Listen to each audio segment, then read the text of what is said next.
Bismillahirrahmanirrahim. Assalamualaikum warahmatullahi wabarakatuh. Alhamdulillahilladzi hadana li hada wa ma kunna linahtadiya laula an hadana Allah. Asyhadu an la ilaha illallah wahdahu la syarika lah wa asyhadu anna Muhammadan abduhu wa rasuluhu alladzi la nabiyya ba'dah.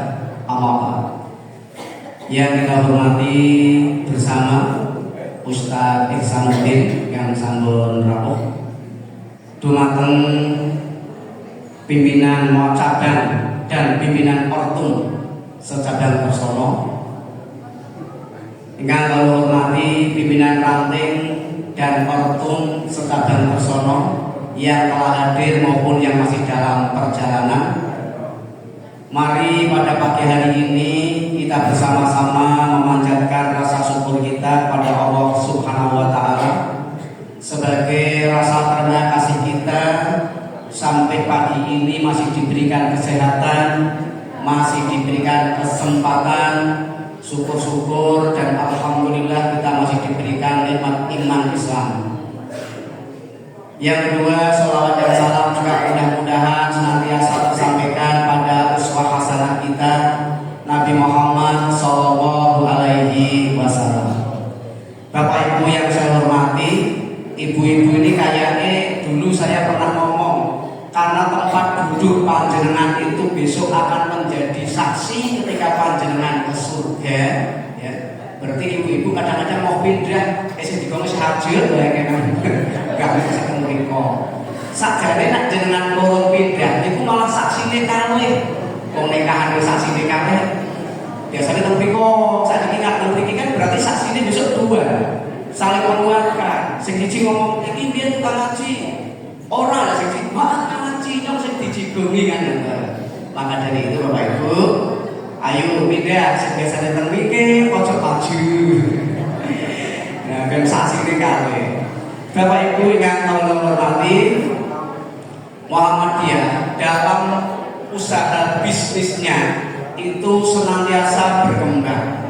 Kalau beberapa bulan lalu saya sampaikan ada ASEMU, kemudian ada aplikasi ojek online namanya Zendo di seluruh Indonesia sudah. Sekarang yang terbaru adalah namanya Labamu. Labamu itu aplikasi jual beli online sing kaya Shopee,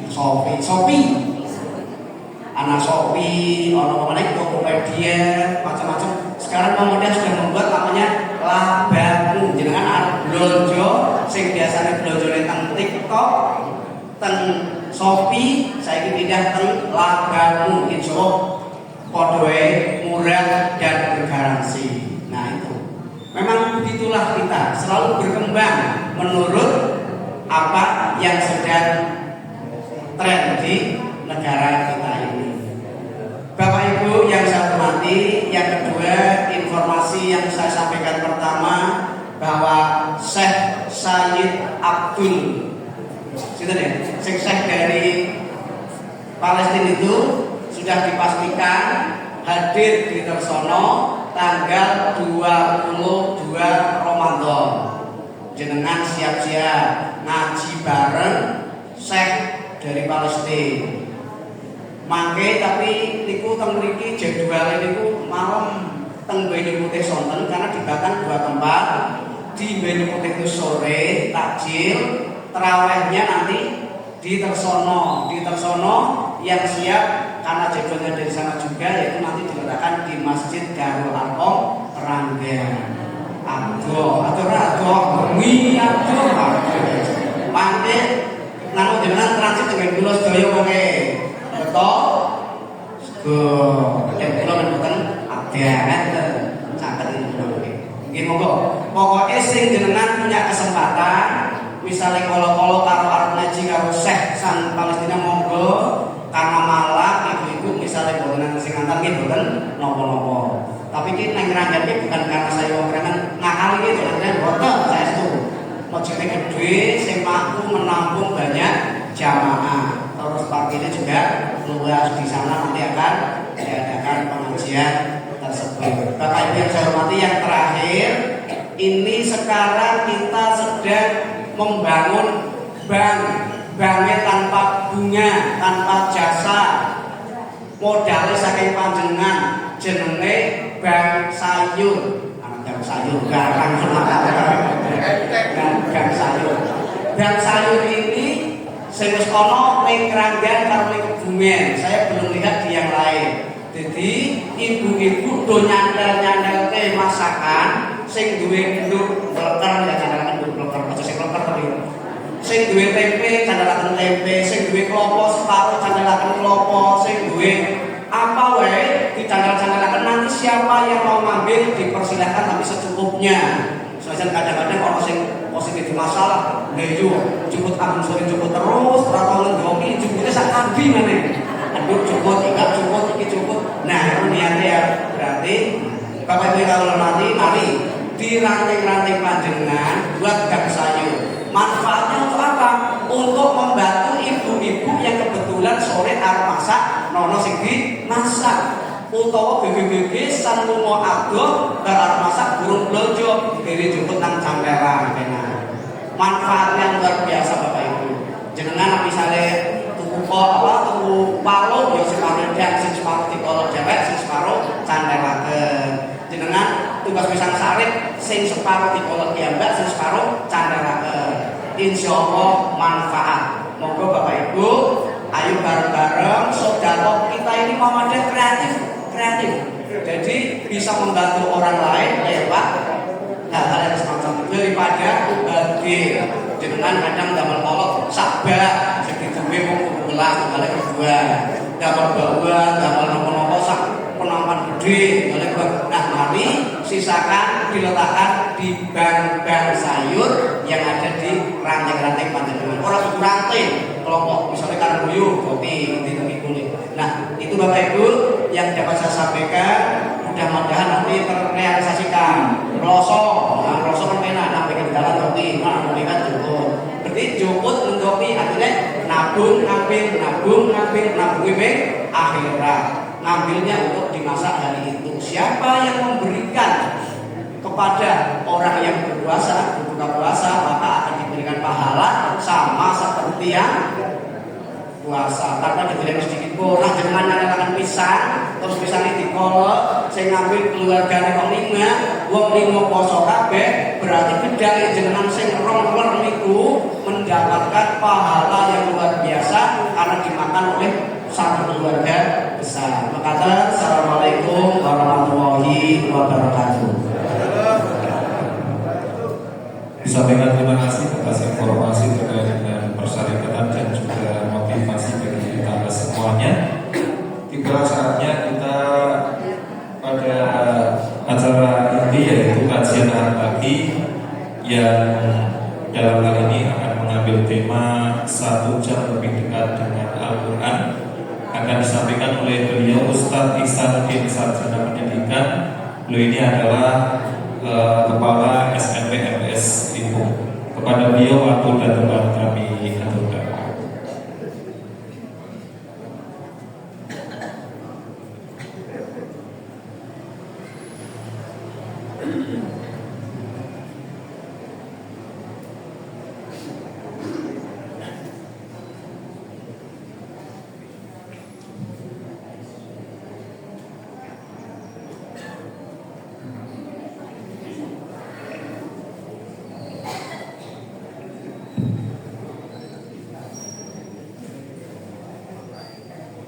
Bismillahirrahmanirrahim.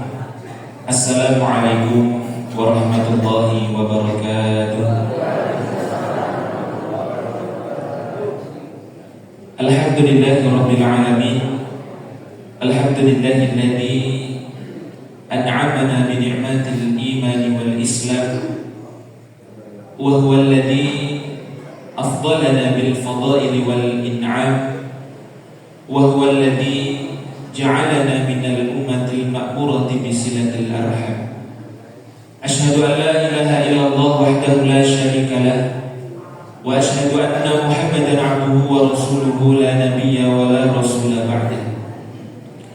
Allahumma salli wa sallim wa barik ala nabiyyina Muhammadin wa ala alihi wa sahbihi wa ummatihi ajma'in. Faqala Allah Ta'ala fil Qur'anil Karim, a'udzu billahi minasy syaithanir rajim. Syahrul Ramadan alladzi unzila fihi al-Qur'an hudan lin-nasi wa bayyinatin minal huda wal furqan. Al-ayah. Wa qala Rasulullah sallallahu alaihi wasallam, khairukum man ta'allama al-Qur'ana wa 'allamahu. Shadaqallahul 'azim wa shadaqa rasuluhul karim wa nahnu 'ala dzalika minasyahidin wa syakirin.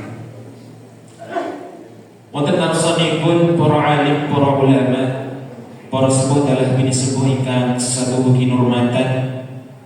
Wonten ngarsanipun Bapak Ketua Pimpinan Cabang Muhammadiyah Tersono beserta ortom ingkang kula hormati. Boten supe bapak-bapak, ibu-ibu, jamaah pengawasan Ahad pagi Al-Ihsan rahimakumullah. Laku rumiyin semoga kita tansah ngaturaken kalau syukur kita wonten ngarsa dalemipun Allah Subhanahu wa taala. Bilih wonten wekdal punika kula panjenengan sami tasih pikantuk nikmat, tasih pikantuk rahmat, tasih pikantuk hidayahipun Allah Subhanahu wa taala. Sehingga kula lan panjenengan sami saged kempal wonten masjid punika kanthi boten wonten halangan setunggal punapa. Sami sehat Bapak Ibu? Alhamdulillah. Mugi-mugi rawuhipun kula panjenengan sami teng masjid punika dihitung oleh Allah Subhanahu wa taala sebagai amal salih, amal kebaikan yang kelak akan mendapatkan tabungan pahala di sisi Allah Subhanahu wa taala. Salawat dan salam mugi-mugi katur dumateng junjungan kita Nabi Agung Muhammad sallallahu alaihi wasallam, dan mugi-mugi katur dumateng para sahabatipun, para keluarganipun, lan mugi-mugi dumugi kula panjenengan sami minangka pengikut setianipun Nabi Muhammad sallallahu alaihi wasallam. Bapak Ibu hadirin jamaah rahimakumullah. Saat ini kita berada di bulan suci Ramadan, di mana sudah kita ketahui bersama bahwa bulan suci Ramadan ini memiliki banyak sekali keutamaan. Di antara satu keutamaan dari bulan suci Ramadan ini, dikatakan bahwa bulan suci Ramadan merupakan bulan diturunkannya Al-Quran. Sehingga kalau kita baca di dalam Quran surah Al-Baqarah ayat 184 kita akan, atau 185 kita akan menjumpai satu kabar berita dari Allah Subhanahu wa taala yang ayatnya sudah kami sebutkan di depan di awal tadi, yang mengatakan syahrul Ramadan alladzi unzila fihi al-Qur'an. Di bulan suci Ramadan ini merupakan bulan diturunkannya Al-Qur'an. Maka nama lain dari bulan suci Ramadan juga kita kenal sebagai Syahrul Quran, bulannya Al-Quran. Dan kita menjumpai dan mendapati bahwa kaum muslimin di bulan suci Ramadan ini banyak sekali yang berinteraksi dengan Al-Quran, mulai dari membacanya, mulai dari mentadaburi, mengkaji ayat-ayatnya. Bahkan di antara Bapak Ibu, saya yakin punya target-target sendiri. Ada yang memiliki target mungkin, wah mas saya sehari minimal 1 juz tadarus Al-Quran, sehingga nanti selesai bulan suci Ramadan saya khatam 1 kali. Mungkin ada yang lebih daripada itu, saya bisa 1 hari 2 juz, sehingga nanti selesai bulan suci Ramadan saya akan khatam 2 kali. Dan mungkin juga ada yang lebih daripada itu, atau bahkan mungkin alah mas bulan suci Ramadan, kalau orang bulan suci Ramadan podo wae, ya orang nambah, ya malah kadang Al-Qur'annya orang dibuka. Nanten nggih wonten Bapak Ibu. Insyaallah boten wonten nggih. Semuanya saya yakin punya semangat untuk mentadaburi Al-Qur'an. Termasuk pagi hari ini kita akan belajar bersama Bapak Ibu. Judulnya adalah 1 jam lebih dekat dengan Al-Quran. Ning wau kula mulai niku kok jam 6 langkung 12 menit.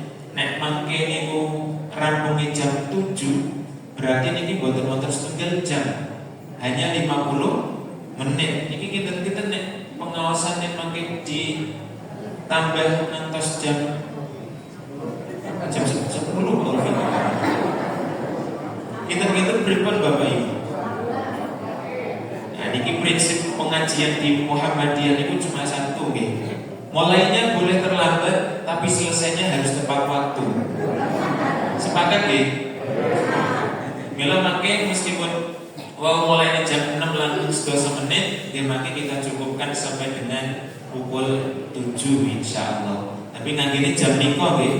Amargi berarti kalian niku ternyata selisih 5 menit. Makanya jangan bersama memiliki jam 7 langsung 5 menit, berarti mereka tasih jam 7. Nah, tapi Bapak Ibu hadirin jamaah rahimakumullah.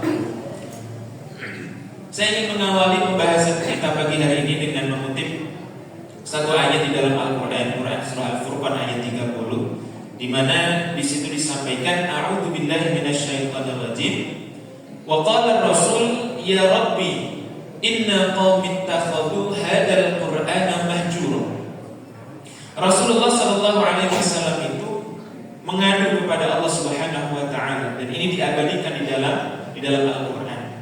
Wa qala rasul, dan Rasul berkata, maksudnya adalah Nabi Muhammad sallallahu alaihi wasallam, ya rabbi inna qaumi ittakhadhu hadzal qur'ana mahjura.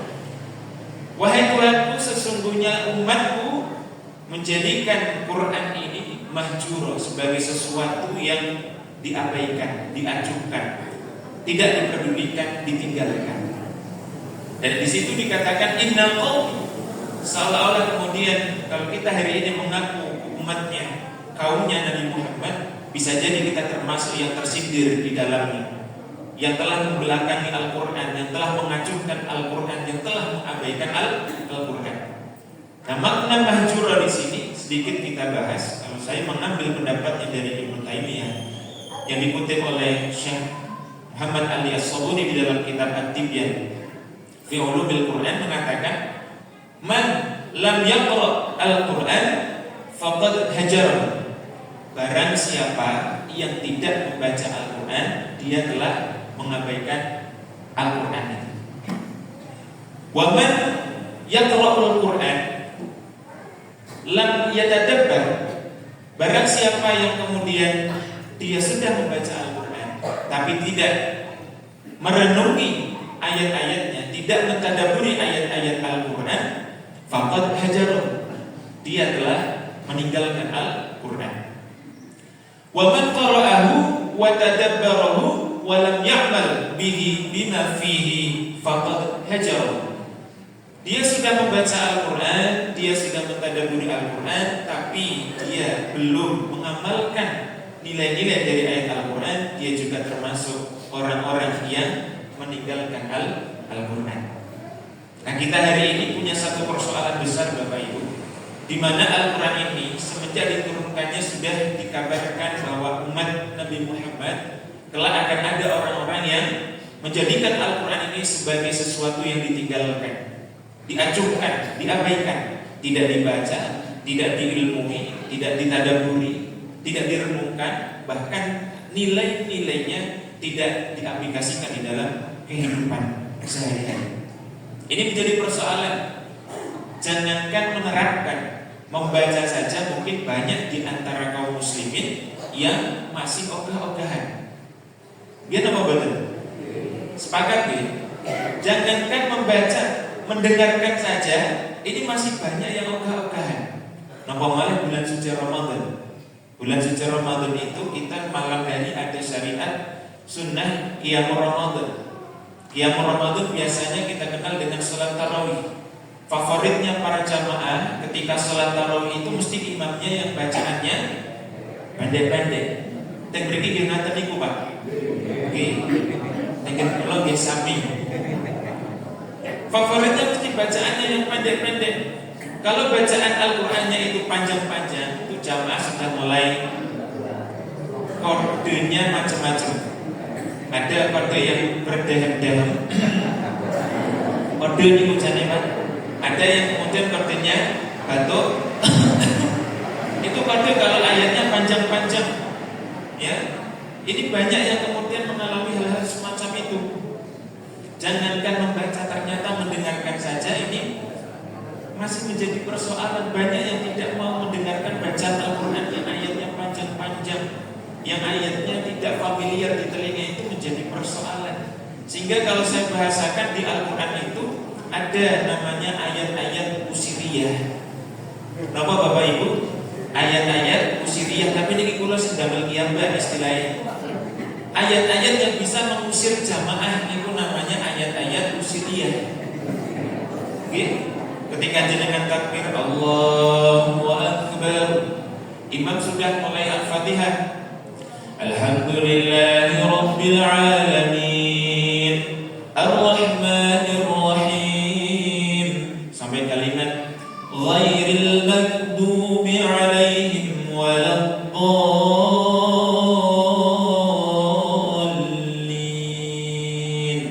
Jenengan tengah hati kan, bos, ayat pendek ini.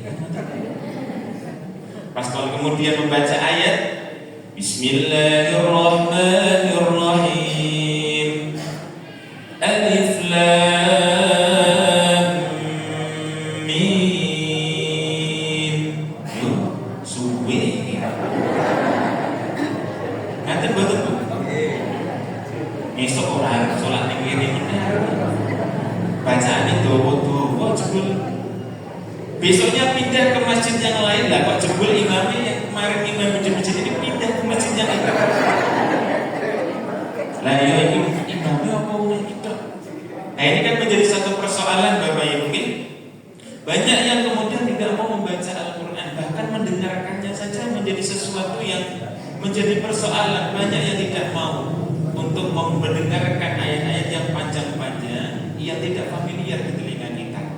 Yang menjadi favorit itu kan biasanya yang familiar. Di antaranya adalah ya bahasa kita ada yang mengatakan trikul, kulhu, kul a'udzu birabbil falaq dan kul a'udzu birabbin nas. Itu favorit. Ada juga yang mengatakan dua alam. Yang pertama alam nasrah, yang kedua alam tara. Dan tiga kata Bu. Masya Allah. Jadi ternyata persoalan kita tentang Al-Quran itu banyak. Bahkan untuk memahami Al-Quran ternyata kita belum sampai. Karena kita membaca dan mendengarkan saja masih berat. Bagaimana kemudian kita bisa untuk memahami Al-Quran? Nah kita hari ini belajar untuk bisa sedikit demi sedikit memahami apa itu Al-Quran. Contoh sederhana Bapak Ibu, kalau hari ini kita ditanya tentang apa itu Al-Quran, mayoritas umat Islam akan kemudian menjawab bahwa Al-Quran itu adalah apa Bapak Ibu? Kitab sucinya umat Islam. Laras gitu? Tidak salah memang jika kita memaknai bahwa Al-Quran itu merupakan kitab suci Al-Quran. Memang benar adanya. Tapi secara definitif banyak ulama mengartikan Al-Quran itu bukan kitab sucinya umat Islam. Bukan. Nah nanti kita akan berangkat dari pengertian Al-Quran. Kita coba untuk bedah satu persatu bagaimana para ulama kemudian mengartikan Al-Quran. Semoga nanti dari pengertian Al-Quran ini bisa banyak ilmu yang kita dapatkan. Saya ambil satu pendapat ya dari kitab At-Tibyan fi Ulumil Quran karya Ali As-Sabuni, di mana di situ dikatakan Al-Quran huwa kalamullah al-mu'jiz al-munazzal ala khatamil anbiya'i wal mursalin biwasitatil amin Jibril alaihi salam al-maktub fil masahif al-manqul ilaina bitawaturi al-muta'abbad bitilawatihi al-mabdu'i bi suratil Fatihah al-mukhtatam bi suratil Nas. Jadi pengertian Al-Quran yang pertama adalah wa kalamullah. Yang pertama adalah bahwa Al-Quran itu adalah firman Allah, kalam Allah.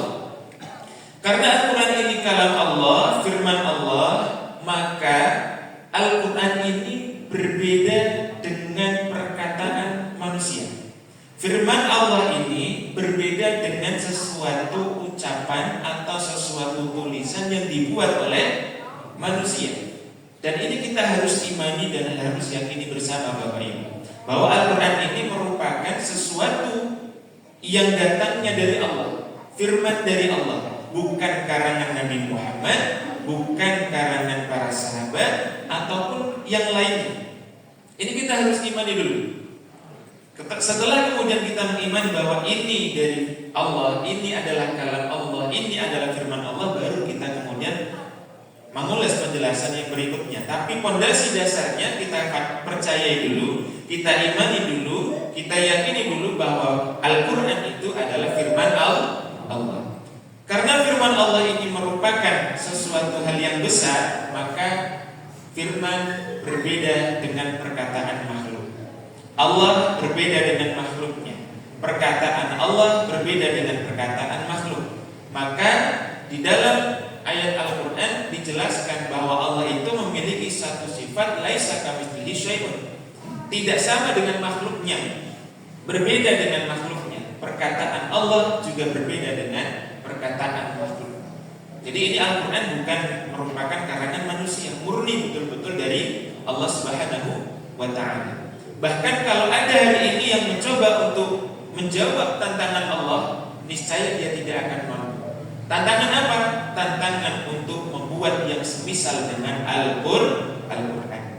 Contohnya di dalam Quran surah Al-Baqarah ayat 23. Di situ kita ditantang Bapak Ibu oleh Allah Subhanahu wa ta'ala untuk membuat yang semisal dengan Al-Quran.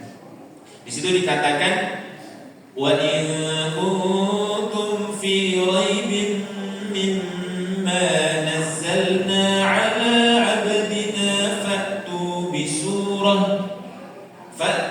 bi suratin min mithlihi wad'u syuhada'akum min dunillah wad'u syuhada'akum min dunillahi in kuntum shadiqin. Kalau kita ragu terhadap Al-Quran, coba datangkan satu surat saja yang semisal dengan Al-Quran.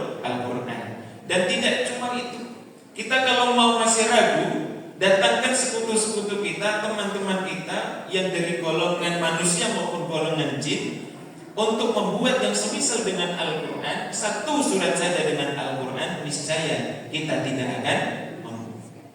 Dan itu pernah dicoba untuk dijawab tantangan itu, Pak. Ketika dulu kita mengingat ada salah seorang nabi palsu, ya kan, yang mencoba untuk membuat ayat Al-Quran menandingi Al-Quran. Siapa? Namanya adalah Musailamah. Musailamah yang bergelar Al-Kadzdzab.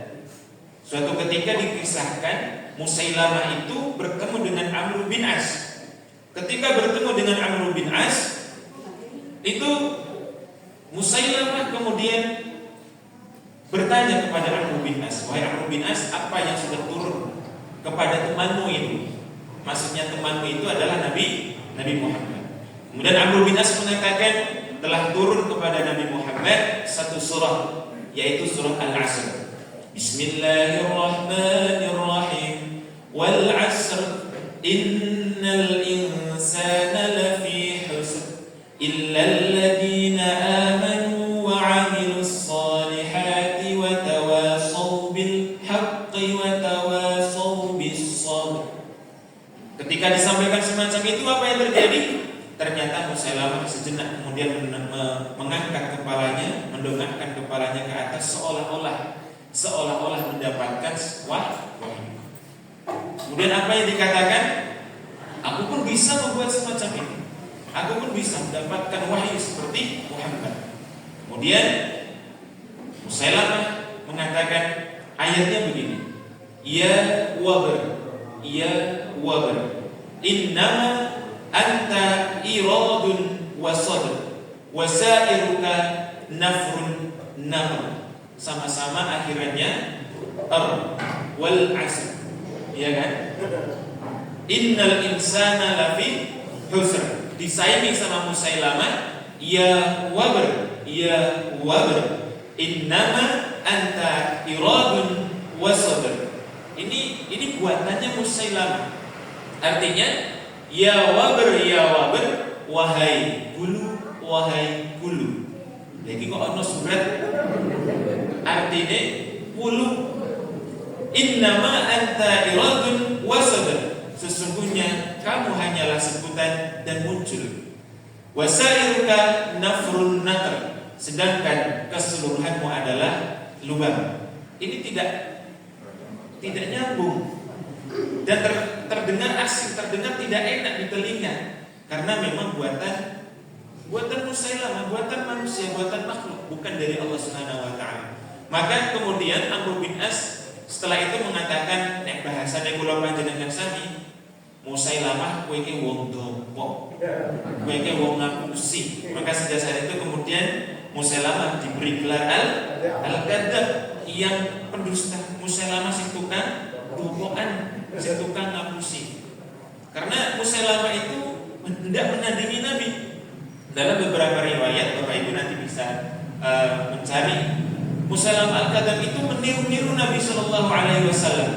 Ketika Nabi Shallallahu Alaihi Wasallam dikabarkan pernah meludahi satu sumur yang kering, kemudian sumur itu karena atas izin Allah tiba-tiba airnya meluap, padahal awalnya kering, ya, sehingga airnya itu meluap.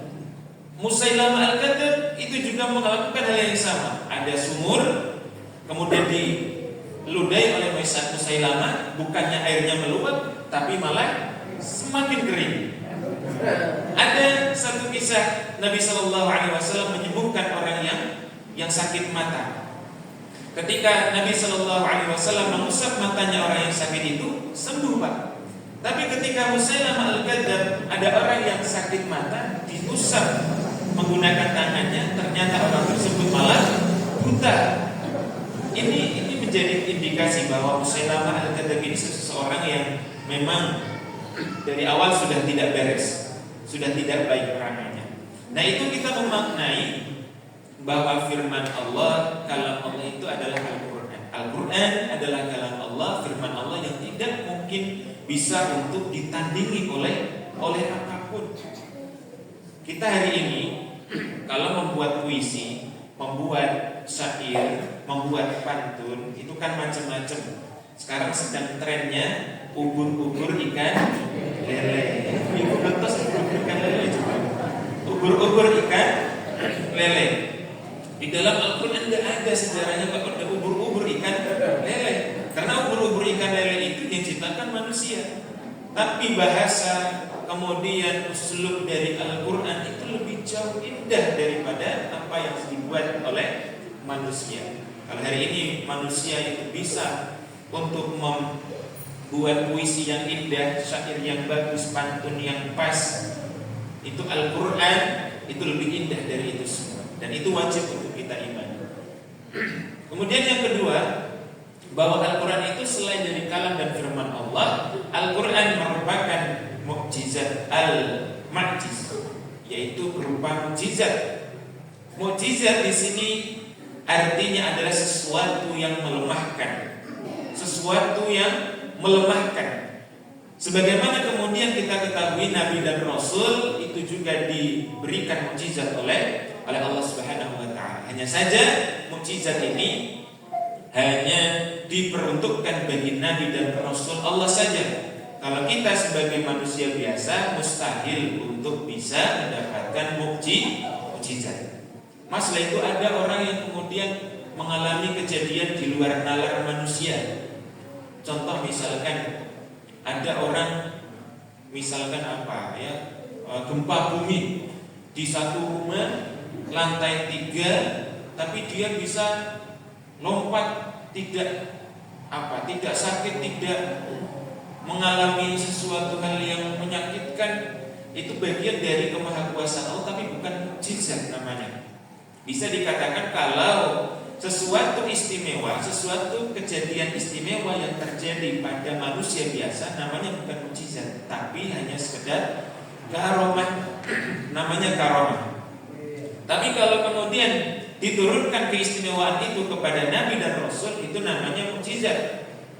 Maka salah kalau kemudian kita hari ini mengatakan, wah itu mukjizat si fulan, ya, yang hidup dari ini bukan Nabi dan Rasul, mukjizat dari Allah. Bukan, itu artinya karomah dari Allah. Karena mukjizat itu hanya diperuntukkan kepada para Nabi dan Rasul. Nah, mukjizat ini diperuntukkan para nabi dan rasul untuk melemahkan musuh-musuhnya, melemahkan orang-orang yang memusuhi nabi dan rasul tersebut. Contoh misalkan Nabi Musa diberikan mukjizat berupa tongkat yang bisa berubah menjadi ular, atau Nabi Nuh yang mukjizatnya berupa bahtera, atau mukjizat-mukjizat para nabi dan rasul yang lain. Ya. Nah, Nabi Muhammad SAW sendiri mendapatkan mukjizat. Kalau kemudian mukjizat para nabi dan rasul yang telah lalu itu hilang, tidak ada bekas, tidak ada jejaknya, Al-Quran menjadi mukjizat yang sampai dengan detik ini dapat kita rasakan. Kemukjizatan Al-Quran sampai dengan detik ini bisa untuk kita rasakan, bisa untuk kita buktikan. Para ulama kemudian setidaknya membagi 3 aspek kemukjizatan Al-Quran. Ini tidak perlu saya jelaskan lebih panjang lebar. Nanti saya jelaskan dengan disertai satu contoh saja.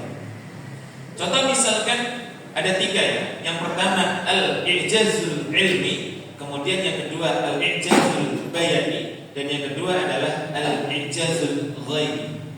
Yang pertama dulu Bapak Ibu. Yang pertama al-i'jazul ilmi, i'jazul ilmu, kemukjizatan Al-Quran tentang keilmuan, tentang pengetahuan, tentang sains. Itu sudah dibuktikan oleh banyak peneliti. Ternyata Al-Quran memiliki kemukjizatan yang erat kaitannya dengan ilmu pengetahuan. Contoh misalkan yang menjadi pembahasan sampai dengan detik ini adalah tentang bagaimana alam semesta ini diciptakan. Proses penciptaan alam semesta ini itu bagaimana dan oleh siapa, itu masih menjadi pertanyaan. Dan tidak jarang penciptaan alam semesta ini dijadikan sebagai satu dalil atau alasan oleh orang-orang untuk tidak mempercayai adanya Tuhan. Orang-orang ateis, orang-orang orientalis, orang-orang materialistis, mereka tidak percaya tentang adanya Al-Quran karena menganggap alam semesta ini ada dengan sendirinya, tidak diciptakan oleh sesuatu apapun. Ini kalau secara logika tentu memiliki kecacatan, karena hukum dasar itu ada yang namanya ada sebab, ada akibat. Kalau kita bahasakan ada hukum kausalitas. Adanya sesuatu pasti ada penyebabnya, betul tidak? Kalau kita melihat hari ini ada HP. HP ini pasti ada orang yang membuat. Kita hidup di dunia, tidak mungkin tiba-tiba muncul di dunia. Pasti ada penyebabnya, betul tidak? Betul. Minimal orang tua kita telah melakukan sesuatu sehingga kita hadir, muncul, lahir ke dunia. Ada penyebabnya. Nah, orang-orang kemudian, orang-orang ateis, orang-orang orientalis mempertanyakan, alam semesta itu siapa yang membuat? Tidak ada. Karena alam semesta itu diciptakan, ya menciptakan sudah tidak diciptakan lagi. Bahasanya ada dengan sendirinya. Dan ini berbeda dengan keyakinan kita. Sebetulnya Bapak Ibu, ini sumbernya hanya berdasar pada keyakinan keimanan. Dalam keyakinan kita, alam semesta ini adalah ciptaan Allah. Tapi kan kita tidak berhenti di situ. Kita perlu berpikir bagaimana kemudian alam itu diciptakan dan bagaimana kita mempercayai eksistensi adanya Allah. Kalau kita ditanya, Bapak Ibu percaya apa betul kalau Gusti Allah itu ada? Percaya. Kita percaya, tapi kan kita tidak berhenti di situ. Kita perlu untuk bagaimana caranya untuk mempercayai atau membuktikan keberadaan Allah itu ada. Kita diberikan akal untuk berpikir sampai di situ. Wah, ini sejenak saya ajak Bapak Ibu berpikir yang agak bahasanya mungkin sedikit tasawuf. Untuk membicarakan keberadaan Allah, kita perlu untuk mengklasifikasikan dulu Bapak Ibu. Allah itu adalah sesuatu zat yang indrawi atau tidak indrawi. Bahwa Allah itu adalah sesuatu zat yang nampak ataukah yang tidak nampak. Indrawi artinya sesuatu zat yang bisa diindra, bisa dilihat, bisa dipegang, bisa dirasakan. Kalau hari ini saya melihat di sini ada laptop, di sini ada HP, di sini ada meja, ini artinya benda-benda indrawi, bisa dilihat. Kalau Allah kira-kira benda zat indrawi atau non indrawi? Non indrawi, karena tidak bisa dilihat. Sampai dengan detik ini tidak bisa dilihat, tidak bisa diindra. Kecuali nanti kalau sudah di akhirat kita akan bertemu dengan Allah sebagai keutamaan dan kebahagiaan tertinggi seorang makhluk ketika bertemu dengan Allah. Sampai di situ paham? Sampai di situ mafhum bahwa Allah itu adalah zat yang non indrawi. Ketika non indrawi, maka yang membuktikan itu sudah bukan mata lagi, sudah bukan tangan lagi, tapi adalah akal kita yang kita gunakan untuk mencerna bagaimana kemudian Allah itu ada. Nah, di dalam logika kita, salah satu teori yang masyhur adalah tadi hukum kausalitas, sebab akibat. Adanya sesuatu pasti disebabkan oleh sesuatu yang lain. Adanya alam semesta tidak mungkin kemudian ada dengan sendirinya, pasti diciptakan oleh sesuatu. Ya, hukum sebab akibat, hukum kausalitas. Saya contohkan, misalkan ada sebuah lampu, Bapak Ibu, lampu yang berjejer banyak. Kalau lampu A ini punya aturan harus menyala, ya, sebelum lampu B menyala atau setelah lampu B menyala. Lampu B menyala, kemudian harus setelah lampu C menyala. Lampu C menyala, dia harus setelah lampu D menyala. Terus sampai dengan demikian, kita akan berujung pada satu hal yang dia menyala dengan sendirinya. Tidak bisa kemudian dia dinyalakan oleh yang lain. Harus dengan sendirinya dia menyala. Untuk menyalakan lampu, nah, kita akan berhenti pada sesuatu hal yang tidak disebabkan oleh hal yang lain. Itu bagaimana kita memikirkan tentang adanya Tuhan di situ. Itu secara logika, ya, secara logika semacam itu. Nah, Bapak Ibu hadirin rahimakumullah, orang-orang ateis saat ini kemudian mempertanyakan di mana Tuhan? Saya nggak bisa melihat Tuhan. Saya tidak bisa mengindra adanya Tuhan. Justru kalau kemudian Tuhan itu bisa dilihat, berarti bukan Tuhan namanya. Lawang kemudian Tuhan itu bisa tunduk terhadap makhluk. Kenapa hari ini bisa kita melihat di situ ada tripod, di situ tripodnya warna hitam, bapak-bapak menggunakan pakaian baju putih, pakaian baju hijau. Kenapa Bapak Ibu? Karena di sini kita dilingkupi adanya cahaya. Sesuatu yang terlihat itu karena adanya cahaya. Ya, cahaya itu kan makhluk Allah. Kalau Allah terlihat, berarti dia tunduk dengan cahaya. Dia berarti terbatas oleh makhluknya. Berarti Allah bukan Tuhan. Kalau semacam itu, artinya dia tidak memiliki sifat ketuhanan ketika dia tunduk terhadap makhluknya sendiri. Sampai di sini paham ya Bapak Ibu? Nah, ini bagaimana kemudian mengatakan bahwa alam semesta ini merupakan sesuatu yang diciptakan oleh Allah Subhanahu wa taala. Dan kemukjizatan Al-Qur'an sudah dijelaskan bahwa Al-Qur'an ini mengabarkan tentang ilmu-ilmu pengetahuan dan sudah dibuktikan oleh para peneliti. Kita mengenal hari ini tahun 1927 atau 1929 ditemukan teori adanya teori yang disebut ledakan besar atau kita kenal dengan istilah Big Bang yang menjadi awal permulaan dari alam semesta ini. Dan alam semesta ini terus mengembang, menyempurnakan diri sampai suatu saat kelak nanti alam semesta ini akan hancur kembali pada satu momen di mana kita kenal dengan hari kiamat. Ada yang kedua Bapak Ibu yang namanya al-i'jazul bayan. Kemukjizatan dari segi bahyani atau bahasanya.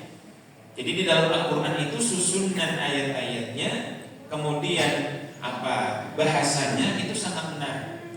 Siapa yang bisa membuat seperti tadi Al-Asr, terakhirannya semuanya huruf R, huruf Ra misalnya ya. Tidak ada yang bisa untuk menandingi semacam itu. Atau contohnya misalkan ketika Al-Qur'an berbicara secara tersirat, bukan tersurat, tersirat tentang usia Nabi Sallallahu Alaihi Wasallam.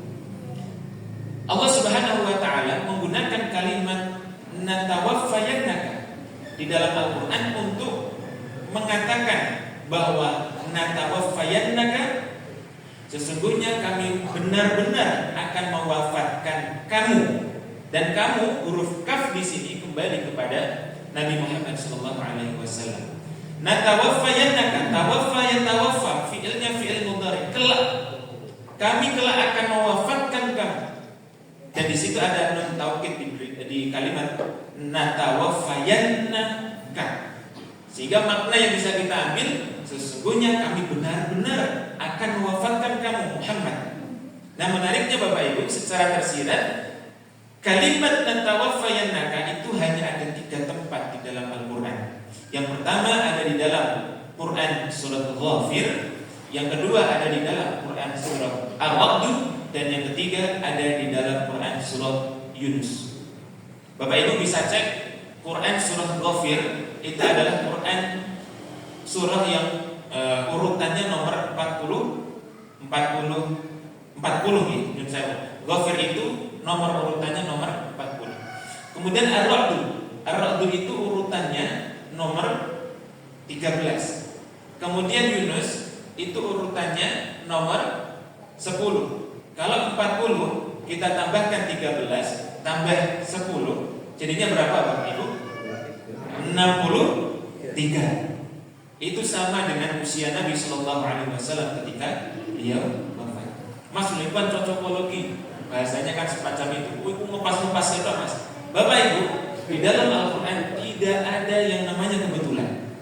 Semuanya sudah tersusun rapi sesuai dengan isinya.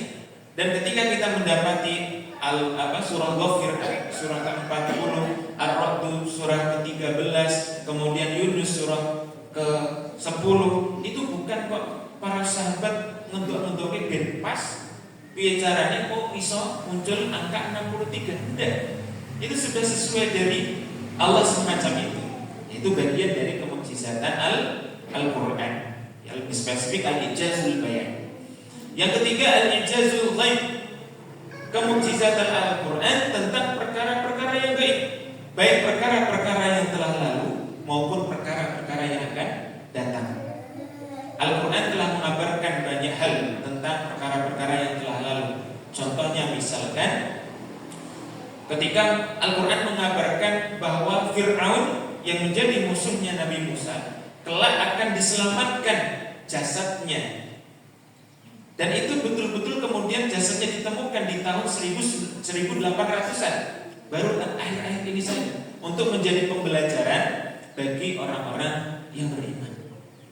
Padahal Musa dan Fir'aun itu kan jauh sebelum Al-Quran itu turun. Tapi Al-Quran kemudian mengatakan Fir'aun akan diselamatkan menjadi tanda-tanda kebesaran Allah bagi orang yang beriman. Dan baru di tahun 1800-an jasad Fir'aun itu diketemukan. Atau contoh yang lain misalkan tentang perkara yang akan datang, Al-Quran mengabarkan tentang kerajaan Romawi yang akan kalah dengan kerajaan Persia, dan beberapa tahun setelahnya justru terbalik, kerajaan Romawi yang akan menang melawan Persia. Di dalam Quran surah Rum ayat 1, 2, kemudian 3 dan 4. Alif lam mim ghulibatir rum. Ya. Sesungguhnya Romawi itu akan hancur, akan kalah. Fi adnal ardi wa hum min ba'di ghalabin saghibun. Di tempat yang rendah, di bumi yang rendah, dan setelah kekalahan itu mereka akan menang. Fi bid'i sinin, dalam beberapa tahun. Nah, para sejarah kemudian mengatakan setelah Romawi ini hancur, kalah, 7 tahun setelahnya kembali terjadi peperangan antara Romawi dan Persia, dan yang memenangkan pertempuran yang kedua itu adalah kerajaan Romawi. Kalau kita melihat sejarah, Romawi ini didukung oleh orang-orang Muslim waktu itu karena kesamaan kesamaan dalam hal keyakinan, karena sama-sama berkeyakinan atau mengimani terhadap sesuatu yang diturunkan Allah kepada Nabi Rasul. Romawi itu berkeyakinan kepada sesuatu yang diturunkan kepada Nabi Isa, meskipun Injil itu dalam sejarahnya sedikit banyak sudah ditambah dan dikurangi.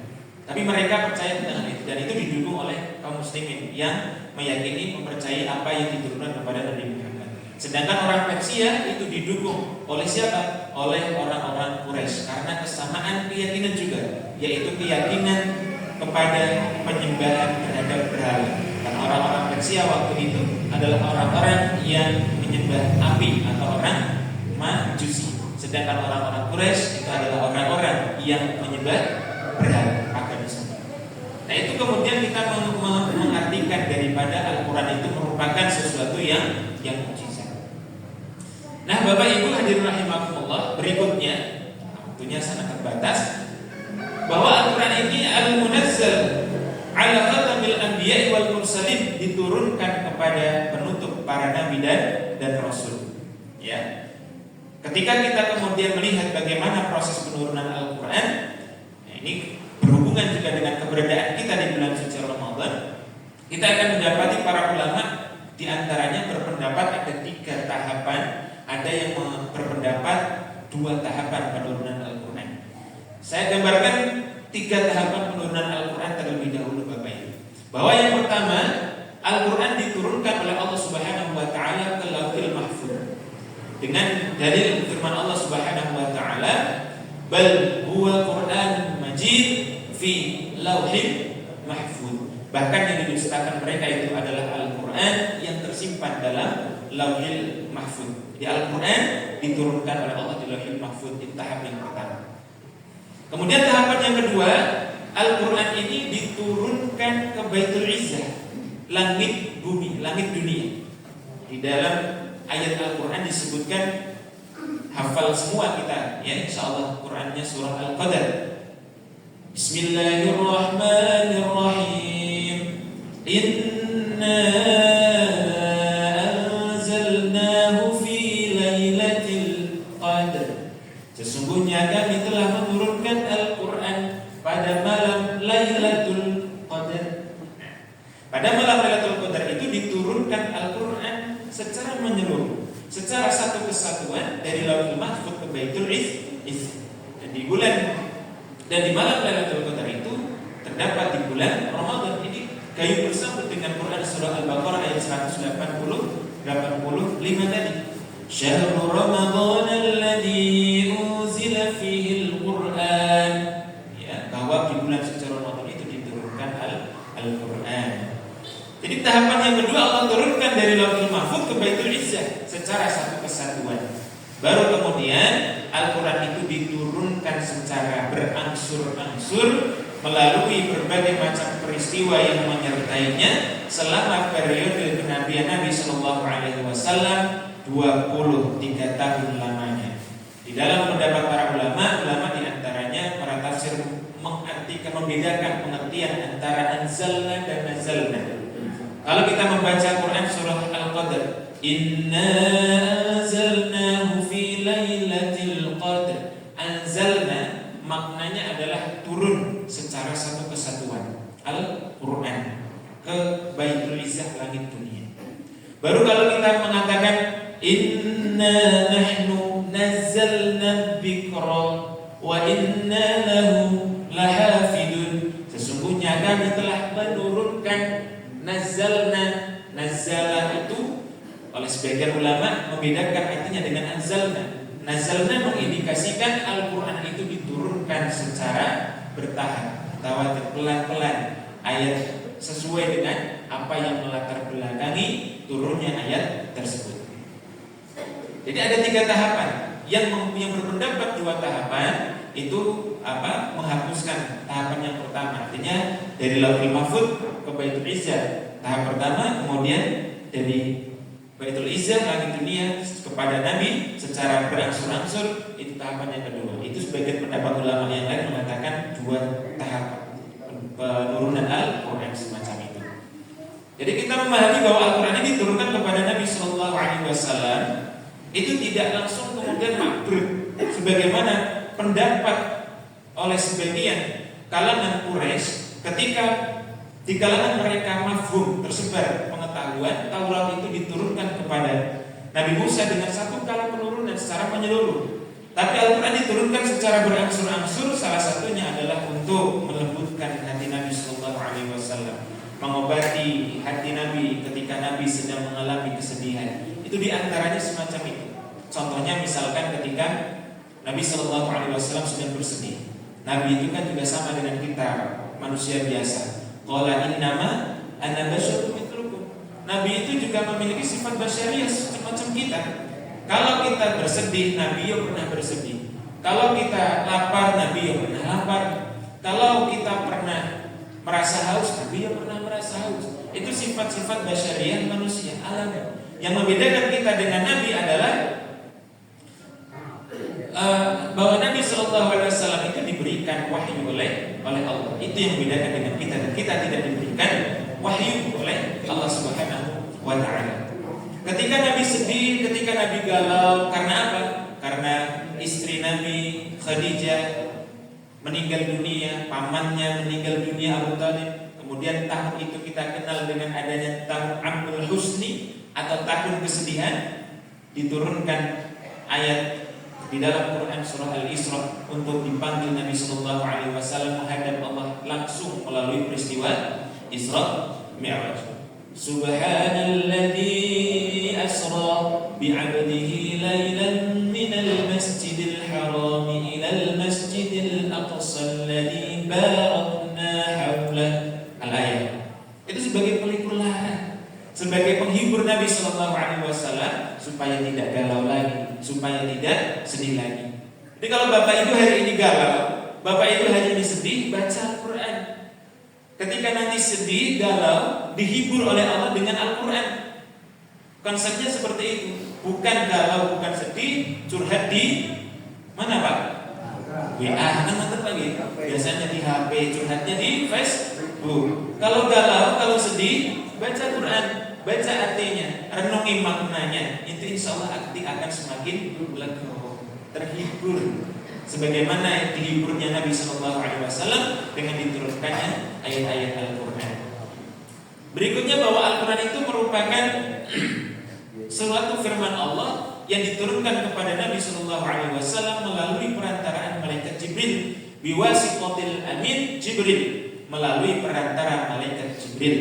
Maka malaikat Jibril di dalam Al-Quran itu disebut sebagai Ruhul Amin, ruh yang membawa amanah, membawa sesuatu yang rohnya ini dapat dipercaya. Atau di dalam redaksi lain juga disebutkan bahwa Jibril itu namanya adalah Ruhul Kudus, ruh yang suci. Ya, ini menjadi tugas yang besar yang dibebankan Allah Subhanahu Wa Taala kepada malaikat Jibril. Dan pertama kali malaikat Jibril menjalankan tugasnya adalah ketika Nabi Sallallahu Alaihi Wasallam berusia 40 tahun sedang bertahannuts atau sedang beribadah ya bahasa kita. Di mana? Di Gua Hira. Ketika tiba-tiba kemudian malaikat Jibril datang, kemudian mendekat Nabi Sallallahu Alaihi Wasallam, kemudian mengatakan Iqra. Apa yang dijawab oleh Nabi Muhammad? Ma ana biqari'in. Ya kan? Saya itu gak bisa baca. Apa yang saya baca? Ulangi sekali lagi kata malaikat Jibril, Iqra. Bacalah Muhammad, ma ana biqari'in. Saya gak bisa baca. Ulangi sekali lagi, Iqra. Bacalah Muhammad, ma ana biqari'in. Setelah itu kemudian turunlah ayat pertama kali turun, yaitu Quran surah Al-Alaq. Beda ya, jangan sampai keliru. Bukan surah Al-A'la, tapi surah Al-Alaq ayat 1 sampai 5. Iqra bismi rabbikal ladzi khalaq, khalaqal insana min 'alaq. Iqra wa rabbukal akram, alladzi 'allama bil qalam, 'allamal insana ma lam ya'lam. Itu firman Allah yang pertama kali turun. Kalau yang terakhir kali turun apa Bapak Ibu? Pernah membaca?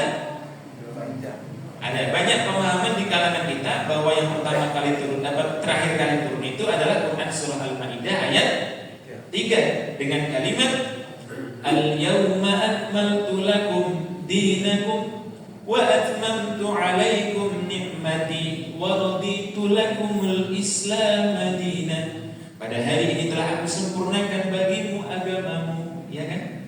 Banyak pendapat yang semacam itu. Tapi kalau saya ambil pendapat dari Syekh As-Sabuni, ternyata pendapat itu ada yang berbeda.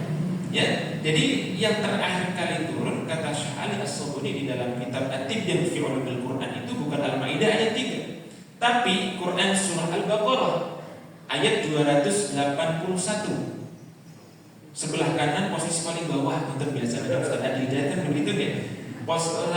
Lembar sebelah kanan posisi paling bawah. Sebelum ayat yang paling panjang di dalam Al-Quran itu Bapak Ibu, di dalam Quran surah Al-Baqarah kan ada satu ayat yang jumlah barisnya itu satu halaman sendiri, ayat 282 berkaitan tentang hutang. Nek hutang ini dicatat, ya ayyuhalladzina amanu idza tadayantum bidainin ila al-ayat dan seterusnya. Itu ayat 282. Tapi ayat 281-nya di bagian bawah sebelah kanan itu, wattaqu yawman turja'una fihi ila Allah thumma tuwaffa kullu nafsin ma kasabat wa hum la yudlamun. Itu ayat 281. Kata Ali As-Sabuni, itu yang paling rajih karena ada beberapa alasan. Yang pertama, Al-Maidah ayat 3 itu diturunkan ketika Haji Wada. Dan ketika Haji Wada atau Haji penutupan, Nabi Shallallahu Alaihi Wasallam itu masih kesang, masih hidup selama 81 hari. Baru setelah kemudian turun ayat yang 281, 9 hari kemudian Nabi Shallallahu Alaihi Wasallam itu wafat. Jadi yang terakhir kali turun itu adalah Quran surah Al-Baqarah ayat 281 secara keseluruhan. Tapi ulama yang lain juga mengatakan begini, ayat Al-Maidah surah Al-Maidah ayat 3 itu juga menjadi ayat terakhir kali turun. Tentang apa? Tentang halal haram, tentang syariat boleh atau tidak. Ya, karena di dalam surah Al-Maidah ayat 3 itu kan awalnya hurrimat alaikumul maitatu waddamu walahmul khinzir. Ya, diharamkan bagi kalian itu haram halal haram halal. Itu yang terakhir kali turun tentang keharaman kehalalan itu Al-Maidah ayat 3. Ya, sedangkan secara keseluruhan Al-Quran yang terakhir kali turun adalah Al-Baqarah ayat 281. Itu pengetahuan Bapak Ibu ya. Jadi kalau kita tidak ini ternyata seperti itu ya. Nah, yang paling rajih ternyata yang diakhirkan adalah Quran surah Al-Baqarah ayat 281. Jam 7:05 malah nyuwun saya Bapak Ibu. Pulau korupsi gangsal menit tapi materi ini belum selesai. Maka kalau kita belajar tentang ilmu Al-Quran itu tidak akan selesai dalam waktu 1 jam, 2 jam. Mungkin kita akan menghabiskan waktu yang lebih banyak daripada itu. Tapi tidak apa-apa, ini sebagai pemantik. Semoga nanti suatu saat kita bisa bertemu lagi untuk sama-sama belajar Al-Quran kembali. Kemudian kita bisa semakin memperdalam keimanan, ketakwaan kita kepada Allah dengan terus berusaha mendekatkan diri kita dengan Al-Quran. Nah Bapak Ibu, barangkali itu dulu yang bisa kami sampaikan karena waktunya sudah selesai. Saya khawatir kalau Bok ternyata mungkin di antara Bapak Ibu ada yang sudah ingin pergi ke pasar, sudah ada yang ingin pergi ke ladang, ke sawah, atau mungkin Bapak Ibu atau Ibu-ibu di rumah cucian baju dan cucian piringnya masih menumpuk. Maka supaya tidak ada sesuatu yang tidak mengenakan di dalam hati, maka kiranya akan kita cukupkan sampai dengan di sini. Nah maka semoga dari pembahasan ini ada sesuatu ilmu yang bisa bermanfaat untuk kita semua Bapak Ibu. Sekali lagi mohon maaf apabila dalam penyampaian terdapat tutur kata dan perilaku yang kurang berkenan.